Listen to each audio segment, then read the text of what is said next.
A working dog does not refuse water. He refuses a bad source picture. Mako had cleared noise, spray, and steel without flinching, then froze 3 feet from the moon pool like the deck had lied to him. Cole Ransom saw dry black neoprene at his boot and ordered the lane shut. The tide window was turning, and whatever had come through the platform was now trying to leave with someone alive. The drill kept moving for half a second after his voice cut across it. Boots skidded on wet steel. A rope team checked up short, one man catching another by the vest before both of them reached the black square. The moon pool slapped below the deck with a hollow indoor ocean sound. Talia Venn had one hand low on Mako's lead and the other out, palm flat, stopping the handler behind her before confusion became a pileup. Mako did not bark or posture. His shoulders stayed hard. His reward sat untouched. His nose angled away from the obvious water and toward the matte scrap he had dragged across the slick deck. The rubber left a soft scrape behind him, too dry for all that wet shine. Cole felt the platform hold its breath around the opening, all that steel suddenly listening. Cole kept one hand on the rail and looked at the order of things. Wet deck, salt shine, worn paint, black water breathing through the square, dry neoprene lying flat instead of clinging wetly to steel. It had a clean edge and a dull rubber smell that did not belong beside a moon pool already pushing damp air up through the platform. He did not need a lab. He needed bodies away from the hole. Lane is closed. Back off the pool, now.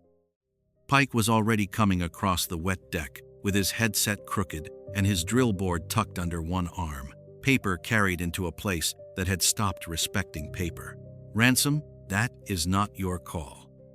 Cole did not look away from the neoprene. It is until you prove the deck is clean. On a dog cue? Pike asked. Talia's jaw tightened. Not just a cue. He cleared spray, clatter, and slick grating on task. He refused the reward here. She gave Mako half an inch of lead. The dog did not take it. That refusal had weight because it broke a pattern. Cole trusted broken patterns more than confident voices. The platform made noise the way old ships made weather. Fans shivered. Water knocked under steel. Radios broke into overlapping voices and turned useful words into gravel. Cole sorted the sounds by position because position was the only honest thing left. High catwalk, quiet for now. Middle deck, crowded. Center low, the moon pool. Below, the place no one was admitting yet. He crouched without kneeling, 2 fingers near the neoprene, not touching until Talia gave the dog room and nodded once. The scrap was wrong before it was evidence. Salt marked the steel around it, but the rubber had not soaked through. Carried, then dropped. Or pulled off a person who had been dry until this wet world caught him. Pike followed his stare, and procedure lost one clean breath. Could be staged training debris. Then your debris came from a protected route, Cole said. That bother you, or are we waiting for it to write a memo? It was too dry for humor. The line landed anyway, dead and small. A tech behind Pike swallowed whatever objection he had planned. The tide slapped once below, deeper than before.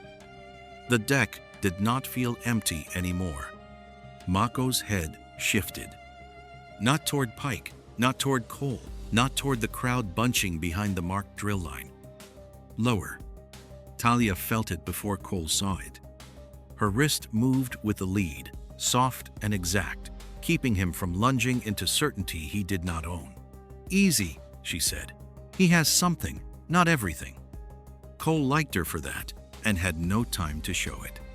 He waved 2 swimmers back from the pool edge and put Pike's nearest safety tech behind a stanchion with a look.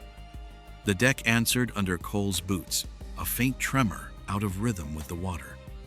Then came the sound. One hard metal knock from below the moon pool, followed by a scrape that traveled through grating, water, and hollow steel until it seemed to come from 3 places at once. Everyone heard it. Nobody named it. Mako locked forward, paws planted before the black square. Pike's hand went to his radio. Cole was already moving people off the line, fast and ugly, no room for pride or argument. The drill had stopped being a drill before anyone above deck was ready to admit it. Beneath them, metal dragged again, slower this time, as if someone below had decided stealth was finished. The shot came before Pike finished calling control. It did not sound like a drill charge. It cracked high, hit steel above the moon pool, and spat flakes of worn paint down through damp air. The deck reacted before most people did. 2 trainees dropped flat. One slipped sideways and hit the rail with his shoulder hard enough to lose the breath he needed for a curse. Cole did not search for the shooter first. He looked at what the shot took away. The high catwalk. That line above the wet deck had gone from empty to owned in less than a breath. A shadow moved behind the rail, then another. One step, pause, pressure. They were not spraying panic across the deck. They were cutting choices. A swimmer near the moon pool rail started to crawl the wrong way, toward open middle, because panic liked straight lines and did not care where they ended. Cole caught the man's collar and dragged him behind a stanchion hard enough to tear fabric. The next impact hit where the swimmer's shoulder had been. Paint snapped loose and struck the deck in little wet chips. Down off center. Left rail. Move. Keep the pool behind you. Talia had Mako low and tight, his body angled toward the lower deck, head turning as a metal echo rolled through the grating. He wanted the sound. She kept him from buying it too hard. Lower, she said, but it's bouncing. Honest uncertainty. Cole could use that. The black water below answered the shot with one hollow slap. The tide window kept turning under all of it, indifferent and useful to the wrong people. Pike's radio came alive all at once, which was useful in the way a room full of shouting was technically communication. Control, hold all lanes. Non-essential personnel off the wet deck. North access locked. His voice had lost the argument tone. Good. Procedure had finally seen blood in the water, even if no blood showed yet. Cole shoved a young swimmer behind a stanchion and pointed 2 techs toward the safer bulk of the service housing. Move when Pike tells you, not before. Another impact snapped against metal above and to the right. A bolt casing, or broken clamp, dropped from the high line, hit the deck, and skittered toward the moon pool before stopping short of the black square.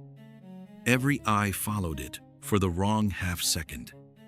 Cole grabbed the back of a trainee's vest and hauled him away from center before the next high pressure landed. The man's boots went out, then found the wet deck again. High controlled low. Low fed the moon pool. Below was active. The geometry was ugly and simple enough for a child, which made it worse. The catwalk did not need to win the fight. It only had to make the wet deck spend time correcting itself. A boot slipping, a shoulder checking rail, a man turning his head at the wrong sound. That was how Roots died. The team stood in the middle, with too many ways to die stupid. Cole hated maps that waited until contact to tell the truth. Reed Calder appeared from the service side hatch, with one hand on the rail and a look that arrived before his face did. Recognition, not fear. The metal knock from below came again, softer this time, and Reed's eyes cut toward the grating under the moon pool lip. His mouth shaped the start of a word and shut on it. Cole caught it. Talia caught Cole catching it. Nobody had time to make it decent. Mako's ears pricked, then flattened as the echo split under them through water, grating, and hollow steel. He shifted toward the lower route, stopped by Talia's lead and her knee against his shoulder. He has movement, she said, "not a map." Cole nodded once. Reed stepped closer, too quick for a man trying to look casual. "That sound isn't from the open deck." "I gathered that. Older steel carries wrong." Then he stopped again. A useful half-truth, which was the worst kind under pressure. Cole saw his hand still on the rail, knuckles pale around wet metal. Reed knew the platform had older bones, and he hated that Cole had noticed. The catwalk flexed overhead. Boots rang along the high line, not many, but enough to steer everyone below. A crewman on the far side ducked out, saw the angle above him, and crawled backward into the service housing with his helmet scraping paint. Pike had civilians moving behind him now, one hand up, radio jammed to his ear, doing the limited job well enough to keep them alive and not well enough to solve the thing below. That was all Cole needed from him. Another sound came from deeper inside the platform, heavier than a man's step, a drag and stop that did not belong to loose gear. It traveled from below toward the turbine side and pulled Mako's nose after it. Dry neoprene, lower echo, high pressure, now weight moving inward. Cole pointed toward the shadowed passage off the wet deck. "They're pushing us away from something. Turbine side. Reed, with me. Talia, keep him controlled. End, end, end, end, end, end, end, end, end, end." Reed looked once at the grating, then away too fast. Cole filed it and moved. Behind them, the catwalk rang again, steering the whole deck like a hand on the back of the neck. The shadowed passage off the wet deck did not give them quiet. It gave them another kind of noise, lower and tighter, steel walls throwing every sound back half clean. Cole moved first, Reed close enough to his left to be useful and annoying, Talia behind, with Mako held in a short working line. The dry neoprene rode in a clear bag at Cole's belt, not evidence in any courtroom sense, just the wrong thing that had forced bodies off the moon pool before bodies started falling. Mako lowered his nose when Talia gave him the cue. He worked the deck edge, the rail base, the wet seam where the passage turned toward turbine heat. For 5 seconds, he looked clean. Then salt water ran across the steel in a thin fan and took the picture apart. His head lifted. His ears moved. He tried the seam again and lost it again. Talia felt the change through the lead. "Contact," she said, "not certainty." Cole did not like it, which made it useful. Certainty was what got men killed when it arrived too early and wore a uniform. Above them, the catwalk rang twice, herding them forward without ever showing a full face. The trail broke into pieces instead of vanishing. A rubber scrape on a rail. A smear of damp black grit beside a drain. One partial boot mark that could not hold its shape on wet paint. Cole followed what the enemy had not ruined, because ruined things could still point. They had not cut across the open deck. They had not fired into the service housing when they could have panicked the whole lane. They had not torn up the turbine side cable run, though the shot from above could have done it if noise were the only point. They were protecting a path. Pike's voice came through the radio in pieces, moving civilians, locking hatches, trying to make the platform smaller without pretending he could command the fight from a headset. "Keep him there," Cole said, meaning Pike, meaning out of the center. Talia gave no answer. She was watching Mako's nose and feet, not Cole's need for approval. Reed crouched by a low-access lip and touched one wet bolt with the back of his knuckles. "Turbine side used to carry service gear through here." "Used to," Cole said. Reed's mouth twitched. "It's an old platform. Everything used to do something." A voice cracked from deeper inside, thin under machinery hum. Female. Angry. Alive. "I told you, it won't travel like that." It cut off hard, swallowed by a thump of metal, and a man's short order Cole could not make into words. The next sound was weight. Not a toolbox. Not loose deck gear. Something sealed and stubborn, dragged half a foot, stopped, then dragged again with straps or gloved hands, fighting it. Cole saw the root in the sound before he saw the object. Heavy meant slow. Slow meant protected. Protected meant objective. Reed looked toward the noise and then away from the lower seam he still would not name. Talia kept Mako back when he tried to drive into the smell of wet cloth and rubber. "Mira keen," Reed said. "Too fast." Cole turned his head. Reed swallowed the rest of whatever he knew and gave only the part that helped. Wave energy tech, platform, lead, on the test gear. If they keep her talking, they need her hands, not her biography. Good. A person, not cargo. Whatever they were moving was big enough to argue with the floor, and Harlan's crew was treating it like damaging the thing was worse than taking another bad angle. The first glimpse came through a gap between two machinery housings as the passage widened. Three shapes moved across the far side of the Turbine Bay, fast only in the way men were fast when weight made them humble. One hauled a heavy sealed casing by a wet strap. Another had a woman upright by the arm, not kindly, not carelessly either. They wanted her alive. A third shadow checked the catwalk angle above them instead of shooting into the bay, and that told Cole more than a shouted plan would have. They were avoiding damage to the root and the object. They were not clearing witnesses. They were moving a thing that had to remain whole. The woman stumbled, caught herself against the casing, and snapped something Cole could not hear over the turbine hum. The crew dragged her out of sight toward the next choke point. Cole started after them. Reed caught his sleeve. 1 second, no more. Catwalk access is faster if we cut left. Then why didn't you say left before? Reed looked past him toward a dark lower seam in the plating, because fast and safe are divorced on this thing. Above, boots hammered the high line and the left route lit with movement. Clean pursuit closed before Cole reached it. The left route was not clean.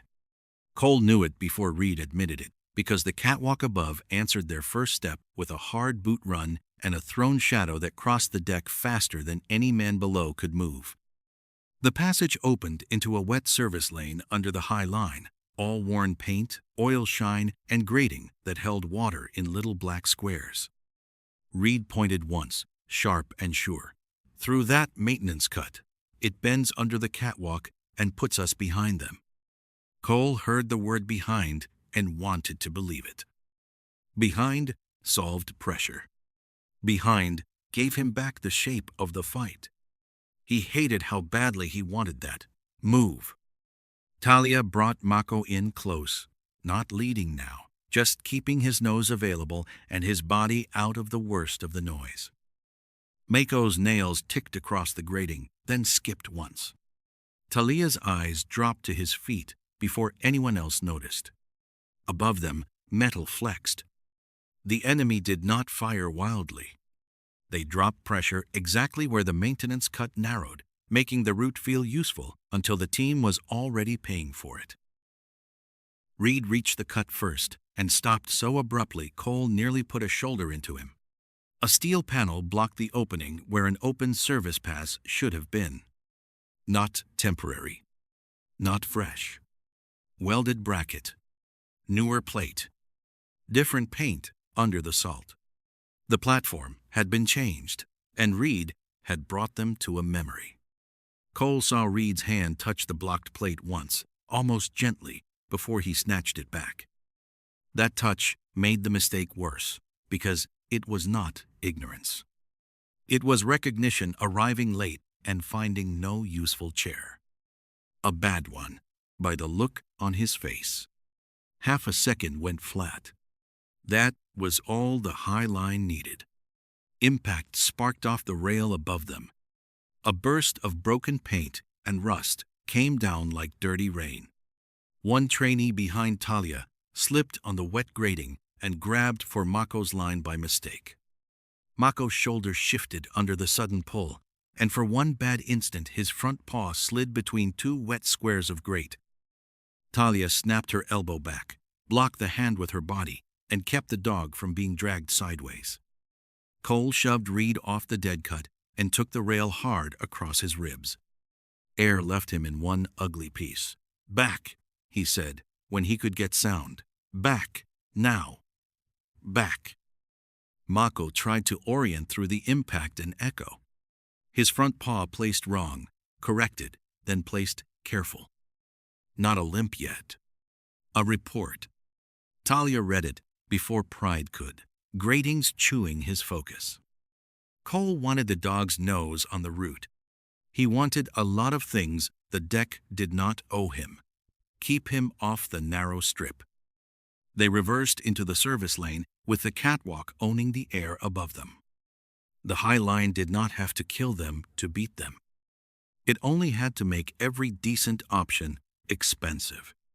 A shape moved behind the rail, then another, forcing Cole's team toward the wet middle where the moon pool's air still breathed cold behind them. The turbine hum flattened voices into short pieces. Reed said, "That pass was open." "Was," Cole said. "Popular word today." Reed took it without a comeback, which was worse than a comeback.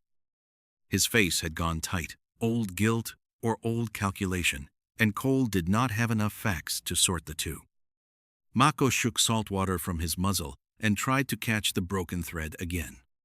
His nose touched a smear on Reed's sleeve as Reed pushed past a rail stanchion. The dog paused. Talia shortened the lead before Cole could give that pause, meaning it had not earned. "Leave it," she told Mako, soft and exact. Reed heard it. He did not ask why. The silence filed itself in the wrong drawer. A heavy drag sounded from the turbine side again, farther now. Something struck a low frame down there, then scraped on with a stubborn, weighted cough. Harlan's crew was not sprinting. They were making the core travel, and that meant every wasted second on Cole's side turned into distance on theirs. Mira's voice did not follow it this time, and that absence did more work than shouting would have. Cole looked back at the blocked maintenance cut, the newer plate, the enemy above, Reed standing beside a route that had died sometime after his memory of it. Useful and wrong. Dangerous combination in a man near water. Salt ran down the rail in thin lines. The deck kept asking for balance corrections, small humiliations that could become injuries if a man spent too long pretending he was steady. "We lost the shortcut," Cole said.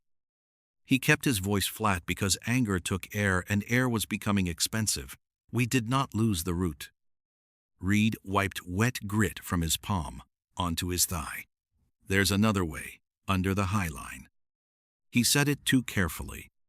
Around them, boots rang overhead and forced the team another 10 feet back, away from the turbine side, away from the woman Harlan's crew was keeping alive.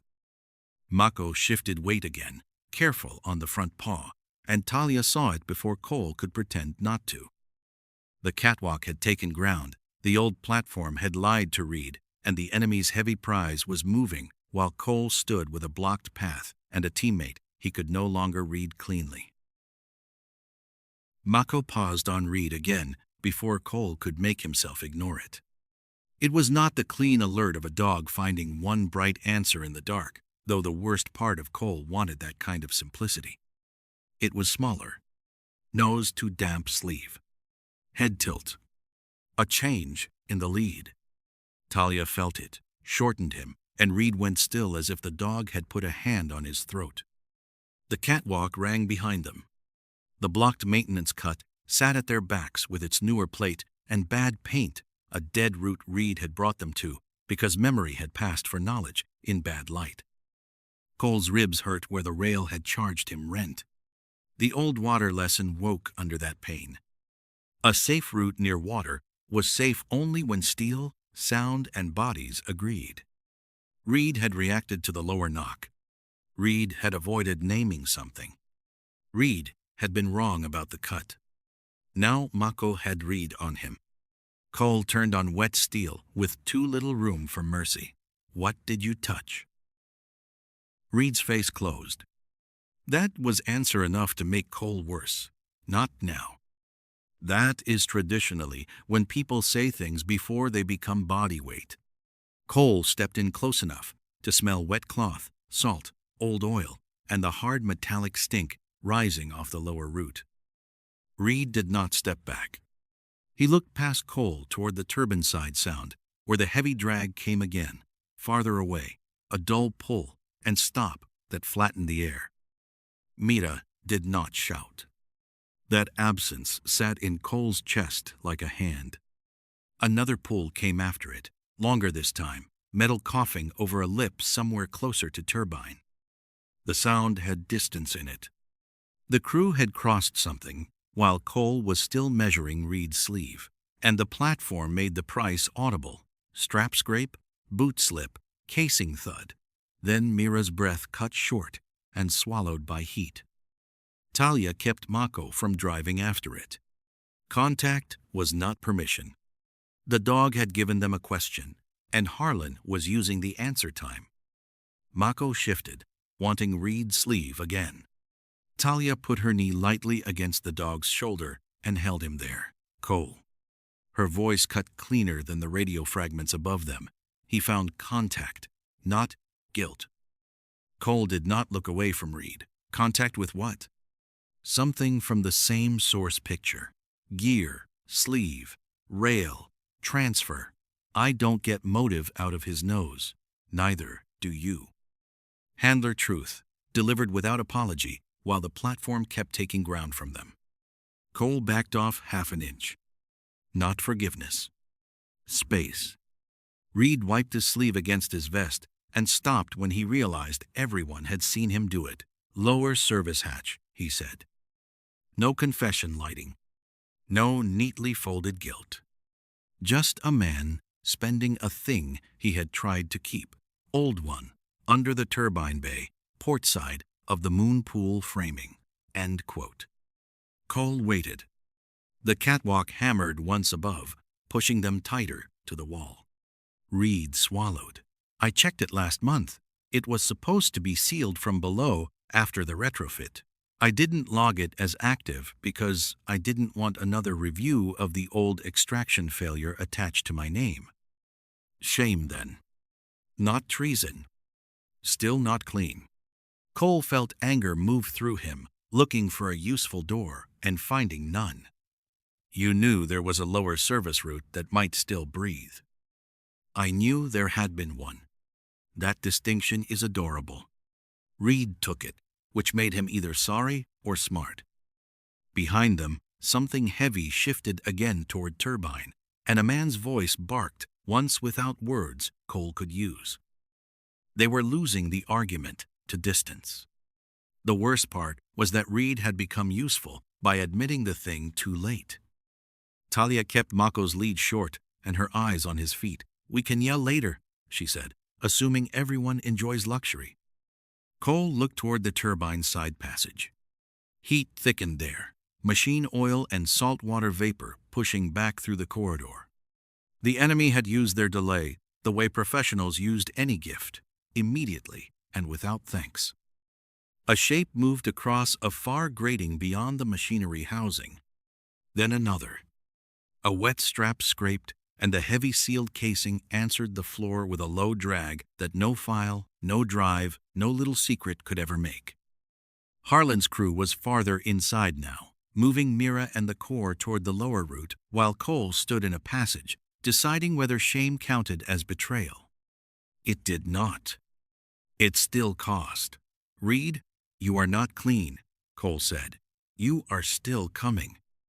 Reed nodded once, relief and insult crossing his face in the same ugly second. I know the hatch line. You know an old version of it. Cole moved before the next answer could waste air. Talia brought Mako on the boundary of the group, not forward, not loose. Behind them, the catwalk pressure shifted, blocking the way back. Ahead, the turbine bay swallowed Mira's next broken breath and gave back the sound of the core moving. The turbine bay did not open so much as swallow them. A broken alarm light strobed without rhythm over the far bulkhead, uselessly announcing danger to people already subscribed. Heat rolled out first, thick with machine oil, saltwater vapor, and wet cloth. Then came the sound, machinery, hum, flattening voices, boots slipping on slick floor, straps tightening around something too heavy to pretend was portable. Cole saw Mira Keene before he saw the whole Corps. She was upright because one of Harlan's men had her by the arm, and because pride apparently survived things the body did not enjoy. Her hair stuck damp to one cheek. Her left hand shook against the casing beside her. Fingers, searching for a grip pain, kept stealing. The sealed guidance core sat low between two men, salt-stained, dull-sided, thick as trouble and nearly as cooperative.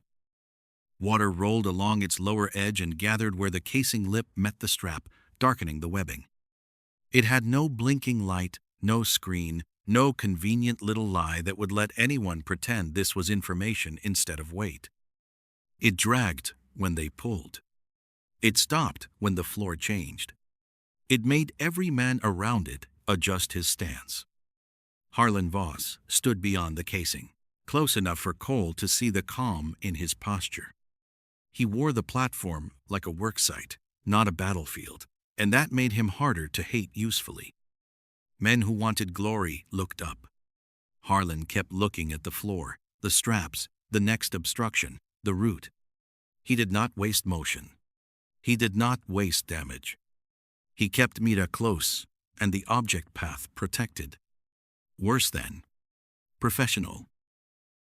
Harlan's crew reacted to Cole's entry by moving the core, not by posturing. One man shifted the casing toward a lower bay seam. Another used Mira's body as pressure without turning her into a shield, careful enough not to break the tool he still needed. Cole hated that detail most. It told him exactly what kind of man had planned this. Reed came in on Cole's left, still unclean, still useful, pointing toward the floor break, where turbine vibration hid a lower route. Talia set Mako at the edge of the bay, with one short cue and a hard hand on the lead. The dog held the threshold, body angled, not attacking, forcing the nearest crewman to widen his path around living pressure. The wet floor stole half a step from Cole as he moved. He corrected at the hip, clipped his shoulder against a steel housing, and kept going. The casing scraped again, closer to the lower seam. Mira looked at him once, fast and sharp. Hurry up eyes. She slapped her shaking hand against a recessed latch plate on the core and rasped, "If he drags it locked wrong, he cracks the carrier and loses the whole thing." That was the truth he needed, and not enough of it, to save both. The core rocked when Harlan's crew hauled at the straps. Mira's hand slipped from the latch, leaving a smear of water and blood across dull metal. Cole had a clean angle for one ugly second. Reach the casing, jam the movement, maybe stop the core where it was. Mira's knee folded at the same time. The man on her arm adjusted too hard, and she went down against the edge of the machine housing with a sound that disappeared under the turbine hum. Object or person? The bay made the choice look mathematical, because steel loved pretending morality was only geometry. Cole drove across wet floor, took the slide instead of fighting it, and hit the man holding her hard enough to break contact. The man went into the casing. The casing shifted but did not stop. Its weight turned the contact into a shove that came back through Cole's arms and into his bruised ribs. He felt the bay take a little more air from him and knew, with the pure irritation of experience, that pain would become a scheduling problem later if he survived long enough to own a later. Harlan stepped in, no speech, just one sharp hand motion that sent the other crewman back to the straps. Mira grabbed Cole's sleeve with a grip that was wrong, too weak, and too precise at once. Her thumb missed him the first time and hooked the soaked fabric on the second, stubbornness doing work her hand could not. "Lower lock," she said. Make it bind later. Then Pain folded her voice shut. Talia moved Mako half a step forward on boundary and no farther. The dog's nails ticked, then checked on the grating edge, front paw careful from the earlier abuse. Talia saw it and held him where he could matter without being spent. Harlan's nearest man tried to cut past the dog's line and changed course when Mako held the threshold under Talia's cue, silent and hard. That bought Cole 2 breaths. It also cost him the core. He pulled Mira away from the casing path and behind a hot steel brace, feeling her weight argue with every wet inch of floor. A crewman slammed a shoulder into him as the casing came around. Cole hit the brace, lost half his air, and kept Mira behind him. Reed covered the angle, calling the lower seam without calling it by the old name he still could not make clean. The core dragged again. This time the casing lurched closer to the lower root. One of Harlan's men slipped to a knee, swore once, and still kept both hands on the strap, which told Cole plenty. They feared dropping it more than they feared getting hit. Harlan had trained them around the object, not around pride. One strap bit deep into a crewman's glove, Harlan's hand steady on the move. Cole could stop Mira from being taken now, or throw himself after the core and lose her before she finished telling him how to beat it. He chose the living body and felt the object go. Harlan's crew hauled the sealed core past the turbine edge, closer to the root that mattered. Cole looked at the moon poolside vibration running through the floor and understood the next fight had changed shape. Chasing them was losing. The exit had to be denied. The lower root breathed colder than the Turbine Bay. Cole felt it through the floor before the passage opened. Damp air, salt sharpened by moving water, steel vibration traveling toward the moon pool instead of away from it. Harlan's crew had the core ahead of them, and the drag came in ugly intervals, pull, stop, pull, as if the sealed casing were arguing every inch. Heavy things could be delayed. Heavy things could be denied a clean door. Cole had Mira under one arm, not carrying her so much as keeping her upright while she insisted on remaining a person. Reed moved ahead and right, reading old seams in the steel with a face Cole no longer liked trusting. Talia came behind with Mako held short. The dog wanted forward, then checked weight on the front paw and placed it carefully. Talia saw it and cut the line even shorter. No speech. Just the end of a fantasy. Cole looked toward the vibration running center low through the platform and understood the shape Harlan wanted. Not the platform, not the bay. The moon pool. Owned the water door, and everything else was scenery with a maintenance budget. "Stop chasing the core," Cole said. The words came out while they were still moving, because standing still had become a hobby for people with excellent life insurance. Reed glanced back. That is a brave new way to lose the core. He needs the exit more than he needs the room. Cole shifted Mira against the wet rail and pointed without making a map out of it. High is Catwalk, middle is Turbine and wet deck. Center low is the moon pool, below is the service route. He is dragging weight from middle to below so he can push it out through center low. A crew shadow crossed ahead, hunched around weight, already proving the sentence true. Reed's jaw worked once. There's a high line crossover above the moon pool frame. Can you hold it? Hold is a luxurious word. Use a cheaper one. Reed gave him a look that had anger in it, and buried under that, relief at being used instead of absolved. I can make their angle worse. That was better than bravado. Cole turned to Talia. She had Mako's foot in her hand for one fast check. Fingers running pad and nail like bad news had a texture. He does not lead a pursuit, she said. He can hold a boundary, one controlled line. Mira's hand tightened on Cole's sleeve. Her breath sounded thin but stubborn, a small engine refusing weather. Lower lock, she said. If the carrier binds under load, it stalls. If it binds too early, they break it and blame me for being inconvenient. Where? Cole asked. At the casing throat. I need to touch it, or get close enough, to make them think I can. Her eyes stayed on the direction of the core drag, not on her own pain. Good. Terrible. Useful. The radio cracked in Pike's voice, half swallowed by steel, and everyone else being convinced their words deserved existence. Ransom. Perimeter is set east side. Non-combatants clear of deck center. I cannot see your lower movement. Then don't try, Cole said. Keep them out of the wet deck and stop anyone from feeding the pool.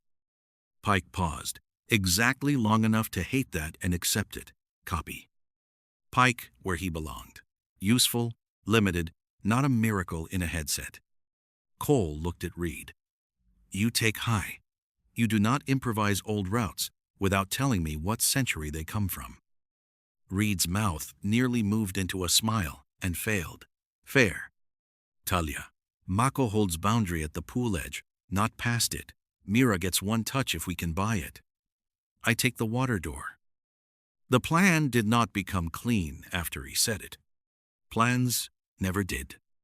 A good plan on wet steel was not a diagram. It was a list of things that would fail in a useful order if everyone paid attention. They only became harder to pretend around. The core dragged again, farther ahead now, and the sound bent toward the moon pool with the tide rhythm under it. The water below had changed tone, deeper and heavier, the platform's black square starting to breathe like it knew it was about to be useful to the wrong man. Mako's nails ticked once, then softened as Talia adjusted him off the worst grating. Reed started upward toward the highline access, one hand on the rail. His first step slipped. He caught himself with the arm he had already favored after the catwalk crush, sucked one breath through his teeth, and kept climbing. No apology. No promise. Just old guilt turning into labor. Mira pushed off Cole before he was ready for it. I can stand. Nobody asked for optimism. Then stop holding me like cargo. He let her take enough of her own weight to make the point, and not enough to let pride kill her. Ahead, another crewman crossed the lower opening. Behind him came the core sound, heavier, closer to the water. Harlan was beginning the final movement, core first, root second, water waiting. Cole felt the chase instinct pull at him and let it go. The moon pool was the fight now. The moon pool announced itself before they saw it again. The water slap had deepened, heavier now, less like background and more like a door knocking from below. Cole came out of the lower passage with Mira on his right and the square black opening ahead through steam, wet glare, and moving bodies. The sealed guidance core was already closer than he wanted, dragged across the wet deck by Harlan's crew. One strap had twisted, and the twist made the crew adjust every few feet, shoulders dipping together, boots sliding out, hips correcting against the core's stubborn pull. Its casing scraped, stopped, then lurched, leaving water and grit shoved aside in dull arcs. Harlan moved with it, not carrying, not grandstanding, just keeping the root alive. A man had Mira's far wrist for one hard second before Cole broke the hold with his shoulder and pulled her back. It proved what Harlan needed. Core and Mira, together, near the water door. Above them, Reed was climbing toward the high line, one hand and 1 foot at a time. Not elegant, not forgiven, still going. The catwalk flexed under distant pressure. Pike's radio voice broke through once, pushing people off the wet deck center. Noise with a job, and nothing more. Cole kept his eyes on the moon pool. Center low. The fight had a mouth. Mako reached the pool line and changed rhythm. His nails ticked across wet grating, then his front paw came down careful, too careful. Talia heard it before Cole let himself. She shortened the lead and put her body between Mako and the worst of the great. No pursuit, she said. Cole was already about to ask for exactly that, which was irritating evidence that he remained human. "Boundary at the line," he said instead. "Nothing past your call." Talia's eyes flicked to him, quick and sharp, accepting the answer without making it tender. "Good. He holds. He does not chase." Mako stood under her hand, shoulder high, breathing harder, focus still aimed at the bad source picture the deck kept offering. He wanted to work. That was the cruel part. The paw said cost. The lead said limit. Cole felt the last piece of his old lie crack in a small, private way. He could read the route. He could not spend every living thing on it. Harlan's crew dragged the core another yard toward the moon pool, and the black water answered from below like it had been waiting all day for men to become stupid near an edge. Reed gained the high line and did not look down for approval. The height pulled him into silhouette, all hard angles and one bad arm.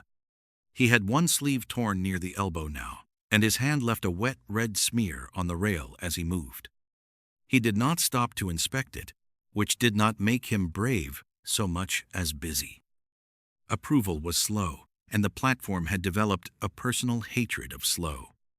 He moved along the catwalk toward the moon pool frame, forcing one of Harlan's shadows above to shift away from the clean angle. Not winning. Spoiling. Sometimes that was the adult version of winning, very glamorous. Please alert the poets. Cole set Mira against a rail near the pool approach. Her face had gone pale under machine heat and salt damp, but her eyes stayed mean and awake. "Casing throat," she said, lifting her shaking hand. "Lower lock first. If I can catch the bind after they load it, it stalls ugly." "Can you do it?" Cole asked. "No." She breathed once through her teeth. "But I can make it more likely than your plan of staring at it sternly." Fair. He almost liked her, which was inconvenient. Harlan's crew closed the distance with the core between them, using its weight like a shield against haste. They did not need speed now. They needed the next few feet. Talia set Mako at the boundary line, not blocking the pool, shaping the approach toward Cole and away from Mira's weak side. Human roles took the weight the dog could not carry. The tide rhythm changed again. The moon pool slapped higher against steel and sent colder air up Cole's sleeves. The square black water no longer looked like a hole in the deck. It looked like an invitation written by something patient and wet. Harlan saw the same thing. His hand came up, small motion, and the crew angled the core toward the pool frame. One man reached for Mira again, not wild, not angry, just practical about the living tool he needed. Cole stepped between them. Reed's boots rang above, high, line engaged. Talia's lead went taut as Mako held the boundary, silent, controlled, front paw, placed carefully but holding. Mira pushed off the rail, one hand braced against pain, the other ready for the casing if Cole bought her half a breath. Her knees did not like the idea. Her face liked it less. She still put her weight forward, because Harlan had mistaken injury for ownership, and she apparently took that personally. Pike's voice crackled somewhere behind them about cleared lanes and locked access, the sound of a man keeping the world from getting worse at the edges. Harlan did not speak. He did not have to. The core reached the moon pool line with its wet straps tight and its casing tilted toward black water. Cole felt every root narrow to one ugly point. The final extraction attempt began with the scrape of metal against steel and the tide breathing up from below. The core slid the last foot toward the moon pool frame, slow enough for dread and fast enough to be happening. It made the deck sound hollow. Waiting. Water slapped below the square opening, close enough now that each hit pushed cold air up through Cole's sleeves and under his collar. Harlan's crew had the sealed casing tilted wrong for safety and right for speed, straps tight, shoulders low, hands wet. The object fought them with every inch, too heavy for panic, too valuable for damage. Harlan stood on the pool side of it, not talking, one hand marking time and angle. He had made himself the hinge between object and water, which was exactly where Cole needed him and exactly where Harlan wanted to be. Cole stepped into the root, not at the core, at the door. If he chased the casing, Harlan took the water. If he chased Harlan, the crew took Mira. The old lie in Cole wanted all of it held in his own hands. The deck did not offer that service. Above him, Reed's boots hammered across the catwalk, then stopped hard. Metal shrieked overhead as someone on the high line tried to force him off the rail. Reed answered with his body. Not a clean move, not pretty, just shoulder and weight, and a man's decision to pay now instead of explain later. A shadow shifted off the clean high angle. Reed had spoiled it, which had to be enough. Talia's lead tightened at Cole's left. Mako held the boundary with his front paw placed carefully, body locked under command, silent and furious at the limits of being alive. Mira moved behind Cole, one hand on the rail, the other reaching for the casing throat with pain making her fingers unreliable. Harlan's nearest man tried to pull the core around Cole instead of through him. Good. That proved the route. Cole gave ground the width of a boot and no more, letting the weight commit toward the pool frame before he shoved his shoulder into the casing's dead side. Not enough to stop it. Enough to make the men carrying it pay attention to balance instead of speed. The wet deck took one of them half a step sideways. Reed above struck something with his body, or something struck him. Cole heard the catwalk flex, and Reed grunt through his teeth, a small, ugly sound that did not become a speech. High line still held. Pike's voice cracked through Cole's earpiece, thin under water and metal. Deck center remains clear. East access locked. I have bodies off your line. Edge control. It kept the edges from spilling into the center. Harlan's hand cut down, and his crew loaded the core harder toward the moon pool. Mira used the motion. She did not lunge. She folded one knee, caught herself on the rail, and reached under the casing lip with the flat, stubborn precision of someone doing one thing before pain collected its debt. Now, she said, not loudly.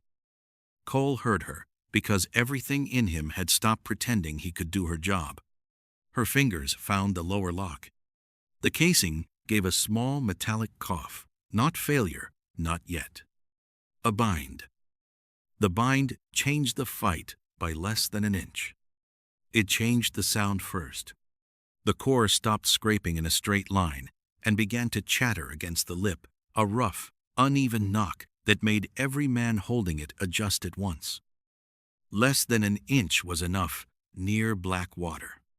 The core stopped moving cleanly and twisted against the wet straps. One crewman hauled before the weight was ready and got pulled offline. Harlan corrected instantly, too good to curse, too late to make it clean. Talia gave Mako one short cue.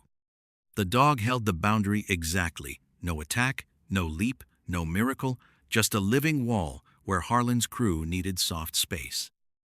The man nearest the pool edge shifted away from Mako and into Cole's angle. Cole took the collision with his ribs, the same bruised side, and the world went white around the edges for a breath.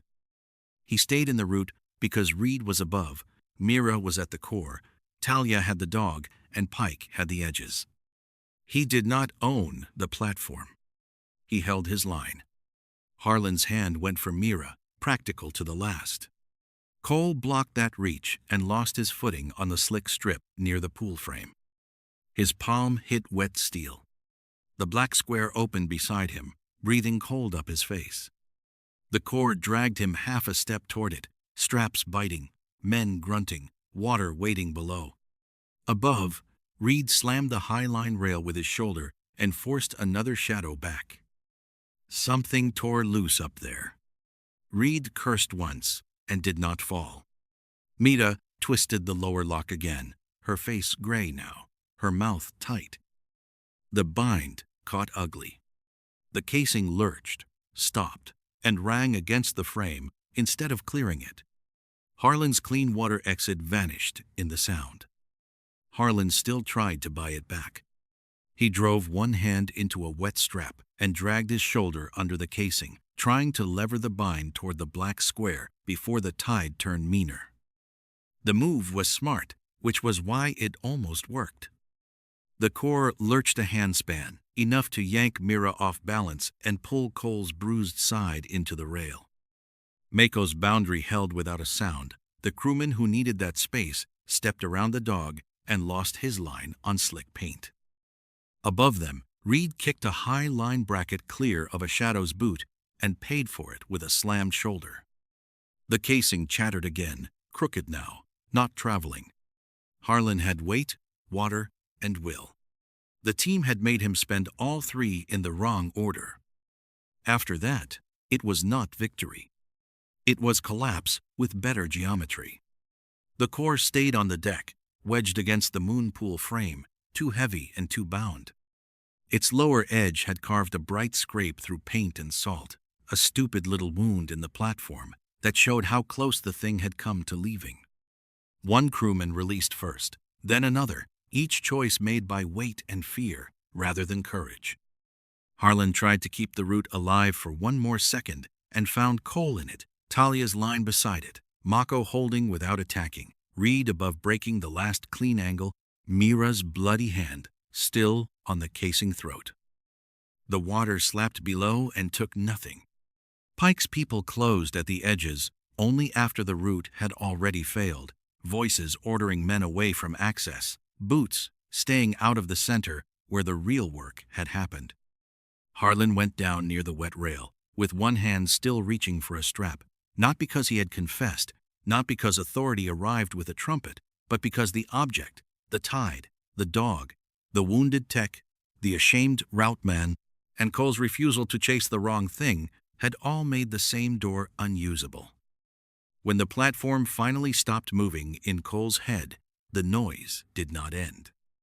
It merely separated into pieces again, Pike's radio, water in the square, somebody retching near the service housing, Reed's boots dragging down one metal step at a time, Talia's low command keeping Mako still while she checked the foot. He was kneeling beside the core with cold water on his hand and pain under every breath. Mira was alive against the rail, shaking but upright enough to glare at anyone who looked ready to pity her. Her hand left wet red marks on the casing where she had forced the lock to misbehave.